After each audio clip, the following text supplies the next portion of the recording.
We read today two passages. One of them, some of you have recognized, I'm sure, from Surat al-Baqarah, Ya ayyuhan nasu u'budu rabbakum.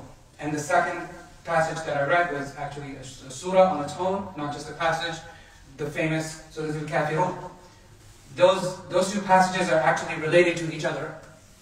The first one is an address, the first address to people in the Quran. When you open up the Quran and the sentences that follow, the ayat that follow, the first ayah that Allah subhanahu wa ta'ala addresses people of all kind, Muslim, non-Muslim, assuming you're non-Muslim, right? The first address that is Ya ayyuhan nas wa'budu rabbakum, O mankind, do ibadah of your Lord. Wa'budu rabbakum alladhi khalaqakum, the one who created you. So the Quran begins, essentially you can say, with, after a few introductory remarks, with this commandment. All people, worship your Lord, and do ibadah of your Lord.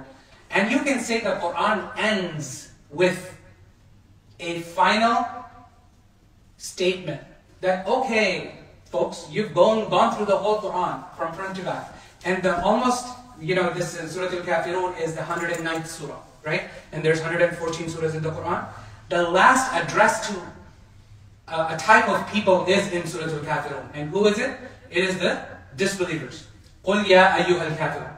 Okay? So it's an address to the disbelievers, as if it's a very, subhanAllah, very beautiful thing in the Quran. The first address is to all of mankind. And you go through the Quran, and hopefully you become a believer by the end of the Quran. But if you're not, what is the command? All disbelievers. And if you are from the disbelievers, then the surah continues. So today, we will briefly talk about Surat al-Kafirun.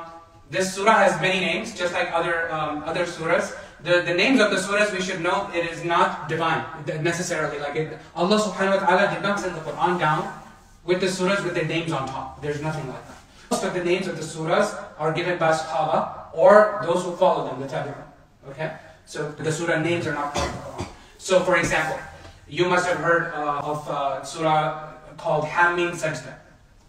Okay? That is, the Arabs don't know that name, for example. The most common name in the Arab world is Surat Fussilat. Okay, that's the name of the surah.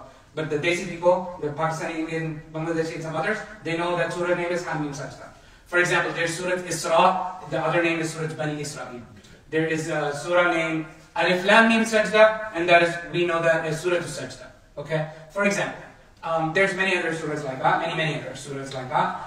Surat al-Kafirun is also called Surat al-Ikhlas. You're like, wait, what? Yes, this is also called Surat al-Ikhlas because it talks about, the topic is about Tawheed, it's about Aqidah. Okay, as we shall see, maybe not tonight, I don't want to take up too much of your time, inshallah. I just wanted to kind of introduce this topic because there's a lot of depth to the surah. Even though as simple as it might seem, as repetitive as it might seem, it actually, subhanAllah, has a lot of depth in it. The Sahaba used to call Surat al-Ikhlas, which we know, Qul huwallahu ahad, also as Surat al-Ikhlas. And so these two surahs together are called Suratay al-Ikhlas. The two surahs of Ikhlas. Ikhlas meaning, purity of your sincerity, purity of your intention, and which is related to Aqidah. This was revealed in early Mecca. Early Mecca. And at that time, after Rasulullah made his Islam public, after the first 3 years of private da'wah, and then the public da'wah began, people started to convert. Before you can say the persecutions of the Muslims began, this is before that time. At that time, the leaders of the Quraysh, they were like, oh man, we're in trouble. There's this person who now is preaching Islam and Deen, and a lot of people are converting.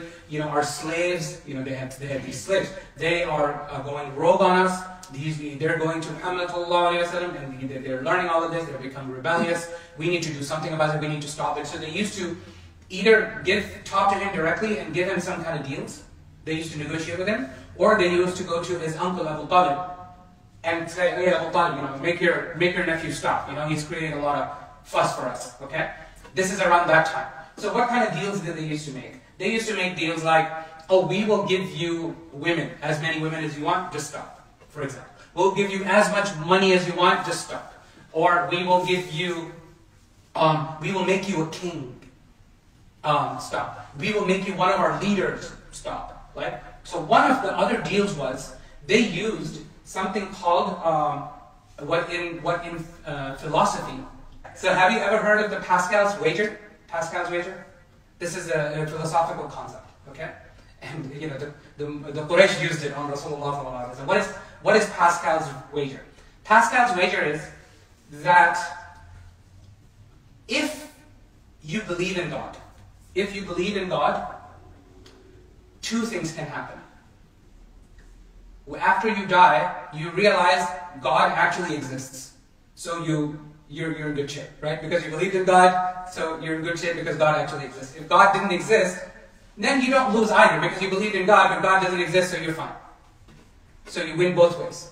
If God exists or God doesn't exist. Now, if you don't believe in God, but you die, and God does exist, you're in trouble, right? You're in trouble. And if God doesn't exist, you don't lose. But so what is the better option?